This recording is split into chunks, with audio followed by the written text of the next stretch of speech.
அம்மாவின் கைகளை பிடித்துக்கொண்டு அழ ஆரம்பித்து விட்டாள் வேதிகா. என்னமாச்சு என்று குணசேகரனும் கவலையுடன் கேட்க, யாருனே தெரியலப்பா, எவனோ இறந்துட்டான்னு வந்து பிரச்சனை பண்ணாங்க. திடீர்னு என்ன கிட்னாப் பண்ண பார்த்தாங்க. நல்லவேளை சிவானிதாம்மா ஹெல்ப் பண்ணா. ஒருத்தன் என் கைய பிடிக்க வந்தான். சிவானிதான் அவனை அடிச்சு போட்டுட்டு என்னை காப்பாத்துனா என்று கூறிய அவள் முகத்தை சிறிது அதிர்ச்சியோடு பார்த்தான் சர்வா. பொய் சொல்வது போல தெரியவில்லை. இன்னும் கூட அவள் முகத்தில் பயம் அப்பட்டமாக தெரிந்தது. ஒரு பக்கம் குழப்பமாக இருந்தாலும், நல்லவேளை என் பேரை சொல்லல, ஒருவேளை சண்டையெல்லாம் ஆரம்பிக்கிறதுக்கு முன்னாடி இவன் மயங்கிட்டாளோ, அதனாலதான் எதுவும் தெரியல போல என்று நிம்மதியடைந்தான் சர்வா. நிஜமாகவே அவள் எதையும் முழுதாக பார்த்திருக்கவில்லை. அவளை பொறுத்தவரை இருவரில் ஒருவர்தான் தன்னை காப்பாற்றி இருக்க வேண்டும் என்பது மட்டும் புரிந்தது. அது சர்வாவாக இருக்க வாய்ப்பில்லை என்று அவளே முடிவெடுத்துக் கொண்டதால் அவள் மூளை அது சிவானி என்று நினைத்து விட்டது. என்ன நடந்துச்சுன்னு முழுசா சொல்லு என்று அம்பிகா மீண்டும் கேட்க, எனக்கே எதுவும் தெரியாதுமா. திடீர்னு யாரோ குறுக்க வந்து நின்னாங்க. அவங்க ஏதோ ஒரு பேர் சொன்னாங்க என்று யோசனை செய்த வேதிகா, பிரின்ஸ், யாரோ பிரின்ஸ் அம்மா, அவன் இறந்து போயிட்டானாம்மா.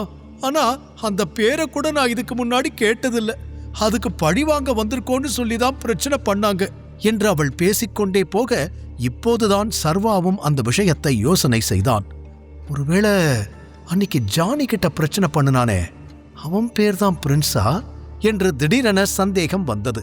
காரணம், அவனைத்தான் சர்வா சற்று கொடூரமாக தாக்கியிருந்தான். மேலும் சர்வாவிற்கு தெரிந்து ஆதிசேஷன் ஆட்களோடு அவன் போட்ட சண்டை அது மட்டும்தான். நான் அடிச்சதுல செத்துட்டானா?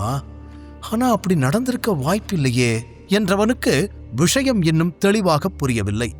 வேதிகா மேலும் சம்பவத்தை விவரித்துக் கொண்டே இருக்க, அம்பிகா குறுக்கிட்டு, ஒரு நிமிஷம் இரு, அவங்க எல்லாரும் உன்கிட்ட பிரச்சனை பண்ண வந்தப்போ இந்த சர்வா உன்கூடையா இருந்தான். அவன் என்ன பண்ணிக்கிட்டு இருந்தான்? உனக்கு ஹெல்ப் பண்ணலையா என்று கேட்டதும் சர்வாவை நிமிர்ந்து பார்த்தாள் வேதிகா. சில நொடிகள் இருவரும் பார்வை பரிமாறிக்கொள்ள, சட்டென முகத்தை திருப்பிக் கொண்டவள், இவன் எந்த ஹெல்ப்பும் பண்ணல. கொஞ்ச நேரத்துக்கு முன்னாடி இன்வெஸ்டிகேட் பண்ண வந்த போலீஸ் சொன்னாங்க, பிரச்சனை நடக்கும்போது இது காருக்கு பின்னாடி ஒளிஞ்சிட்டு இருந்துச்சா என்று வேதிகா தனக்கு எல்லாம் தெரிந்தது போல் கூற, சர்வா ஆச்சரியமாய் அவளை பார்த்தான். இதைத்தான் எதிர்பார்த்தேன் என்பது போல இருந்தது அம்பிகாவின் ரியாக்ஷன். நினைச்ச இதுதான் நடந்திருக்கும்னு. இவன் தான் எதுக்குமே லாய்க்கு இல்லையே. இதுக்கு முன்னாடி உனக்கு பிரச்சனை வந்தப்போ கூட அப்படியே விட்டுட்டு ஓடுன வந்தானே இவன். பணம் காசு இல்லைனா கூட பரவாயில்ல, ஆனா ஆம்பளைக்கு கொஞ்சம் தைரியமாச்சு இருக்க வேணாம்? சரியான கோழை என்று தலையில் அடித்துக் கொண்டார் அம்பிகா. அம்பிகா, கொஞ்சம் அமைதியா இரு என்று குணசேகரன் வழக்கம் போல அவரை அமைதிப்படுத்த முயல, முடியாது, நீங்க முதல்ல அவனுக்கு சப்போர்ட் பண்றத நிறுத்துங்க. நம்ம பொண்ணோட நிலைமைய பத்தி கொஞ்சமாவது யோசிச்சு பாத்தீங்களா? அவளுக்கு ஏதாவது ஆகியிருந்தா என்ன பண்ணிருப்பீங்க? அவளுக்கு ஒரு ஆபத்து வரும்போது காப்பாத்தாம காருக்கு பின்னாடி போய் ஒளிஞ்சிருக்கா.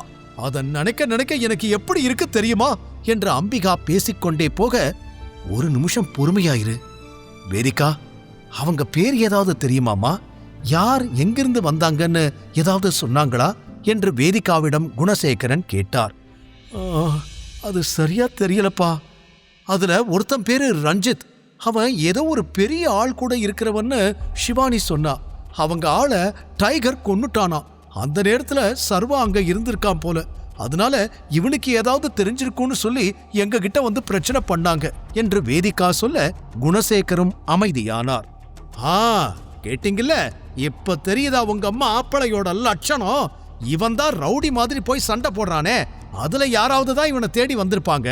ஆனா ஒரு விஷயம் எனக்கு புரிய மாட்டேங்குது. தேவையில்லாத இடத்துல எல்லாம் பிரச்சனை பண்ற இவன் நம்ம பொண்ணுக்கு ஒரு ஆபத்துன்னு வரும்போது மட்டும் ஏன் எதுவுமே பண்ண மாட்டான்? நான் உங்ககிட்ட தெரியாம தான் கேக்குறேன். ஊர்ல எந்த தாத்தாவாவது தன்னோட பேத்திக்கு இப்படி ஒருத்தனை கல்யாணம் பண்ணி வைக்க நினைப்பாரா? அவர்கிட்ட நம்ம பொண்ணுக்காக பேச மாட்டீங்களா என்று வழக்கம் போல தன்னுடைய புலம்பல்களை அம்பிகா ஆரம்பித்திருக்க, சர்வாவிற்கு எரிச்சல் தான் வந்தது. இவங்களாவே ஒரு கதையை உருவாக்கி இவங்களே அதுக்கு கிளைமேக்ஸ் எழுதி என்ன அதுல வில்லனா மாத்தலேனா தூக்கம் வராது போல. இதுக்கு மேல நான் என்ன சொன்னாலும் இவங்க நம்ப போறதும் இல்லை என்று எரிச்சலோடு அவர்களை பார்த்தவன் அந்த அறையிலிருந்து வெளியே வந்து காரிடாரில் இருந்த சேரில் அமர்ந்தான். அப்போது அங்கு வந்து சேர்ந்தாள் ஷிவானி. சர்வாவை பார்த்ததும் அவனிடம் ஓடி வந்தவள், வேதிகா எப்படி இருக்கா? கண்ணு முழிச்சிட்டாளா என்று கேட்டாள். அதற்கு ஆமாம் என்பது போல தலையாட்டியவன் வேதிகா இருக்கும் அறையை மட்டும் கை காட்டினான். அவன் சோகமாக இருக்கிறான் என்பதை புரிந்து கொண்ட ஷிவானி அவனிடம் மேற்கொண்டு எதுவும் கேட்காமல் வேதிகா இருந்த அறைக்குள் நுழைந்தாள். பின் சில நிமிடங்களிலேயே வெளியே வந்து சர்வாவை தேட அவன் டாக்டரிடம் பேசிக் கொண்டிருந்தான். பயப்படுற அளவுக்கெல்லாம் எதுவும் இல்லை, இது சாதாரண பேனிக் அட்டாக் தான், இன்னைக்கு ஈவினிங்கே நீங்க உங்க வீட்டுக்கு கூட்டிட்டு போயிடலாம் என்று சர்வாவிடம் கூறிக்கொண்டிருந்தார் டாக்டர். தேங்க்யூ டாக்டர் என்று பேசி முடித்தவன் மீண்டும் அதே இடத்தில் வந்து அமர ஷிவானி அவன் அருகில் சென்று ஆர் யூ ஓகே என்று கேட்டாள். பதில் சொல்ல விருப்பமில்லை என்றாலும் சர்வா தலையை மட்டும் ஆட்டினான். உள்ள உங்க ஃப்ரெண்டு எப்படி இருக்கா?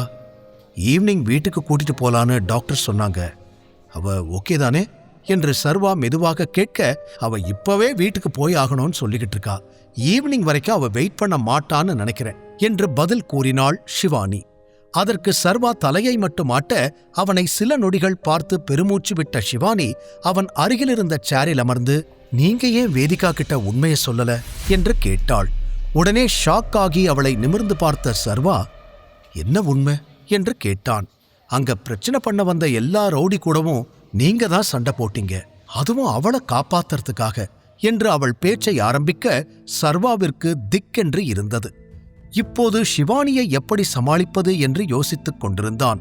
வேதிகா அவனுடைய சண்டை காட்சிகளை பார்க்கவில்லை என்றாலும் உடனிருந்த ஷிவானி அனைத்தையுமே பார்த்திருந்தாள்.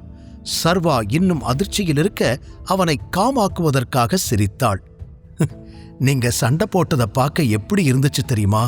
ஏதோ பெரிய ஹீரோ மாதிரி சண்டை போட்டீங்க, ஆனா ஒரு விஷயம் எனக்கு நல்லா தெரிஞ்சுது என்று சொல்லி சில நொடிகள் இடைவெளி விட்டவள், நீங்க ஃபர்ஸ்ட் டைம் சண்டை போட்ட மாதிரி இல்ல, அடிக்கடி இந்த மாதிரி சண்டை போடுவீங்களா என்று அவள் அடுத்தடுத்து கேள்விகள் கேட்க சர்வா சிரிப்பை மட்டுமே பதிலாக கொடுத்தான். எது கேட்டாலும் சிரிச்சே சமாளிக்கிறீங்க. ஓகே, நான் ஃபர்ஸ்ட் கேட்ட கேள்விக்கு இன்னும் பதில் சொல்லலையே, ஏன் வேதிகா கிட்ட உண்மையை சொல்லல என்று ஷிவானி நிஜமாகவே புரியாமல் கேட்டாள். உள்ளே அம்பிகா இன்னும் கூட சர்வாவை திட்டுவதை நிறுத்தி இருக்கவில்லை. உண்மையைச் சொன்னால் இந்த தேவையில்லாத பேச்சுகளாவது குறையுமே என்பது அவளது எண்ணம். அவள் கேட்ட கேள்வியில் விரக்தியாக சிரித்த சர்வா, அத சொன்னா மட்டும் இப்ப என்ன மாறிடப் போகுது, ஒரு யூஸும் இல்லை என்று பதில் கூறினான்.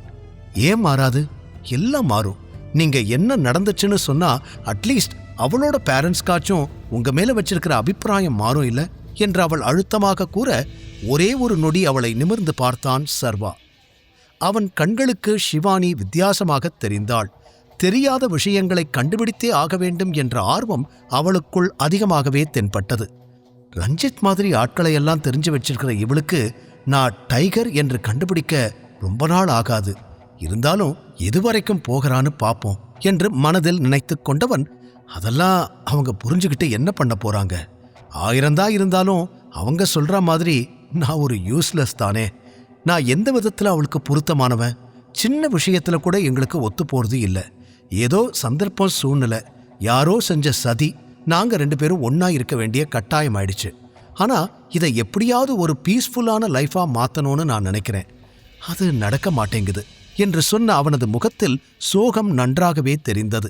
அவளும் ரொம்ப குழப்பமான மைண்ட் செட்ல தான் இருக்கா, கொஞ்சம் டைம் கொடுக்க இதுக்கெல்லாம் அவளும் பழகிடுவா, அது வரைக்கும் நீங்க தான் பொறுமையா இருக்கணும் என்று அவனுக்கு ஆறுதல் சொன்னவள், எனக்கு இன்னொரு டவுட்டு, நீங்க எப்படி இவ்வளோ சூப்பரா ஃபைட் பண்றீங்க, எங்க கத்துக்கிட்டீங்க என்ற அடுத்த கேள்வியை கேட்க, இவ தோண்டி துருவி எல்லாத்தையும் தெரிஞ்சுக்காம போக மாட்டா போலியே என்று உள்ளுக்குள் லேசாக எரிச்சல் ஏற்பட்டாலும், இது கத்துக்கிறதுக்கு நான் எங்க போக போறேன், நான் ஆர்ஃபனேஜில் வளர்ந்தேன், நான் ஒரு அனாதை, அதனால என்னை அடிச்சா கூட யாரும் கேட்க மாட்டாங்க, அந்த மாதிரி சூழ்நிலையில நான் தானே என்னை காப்பாத்திக்கணும் இல்ல, ஸ்கூல் காலேஜ் ரோடுன்னு போற இடம் வர இடம் எல்லா பக்கமும் பிரச்சனை தான், எல்லார்கிட்டையும் ஒவ்வொரு நாளும் சண்டை போட்டு ஜெயிக்கிறது தான் என்னோட வேலையே, அதனால இதெல்லாம் எனக்கு ரொம்ப சாதாரணமாவே வரும் என்று கூறியவன் முகத்தை வேறு பக்கம் திருப்பிக் கொண்டான்.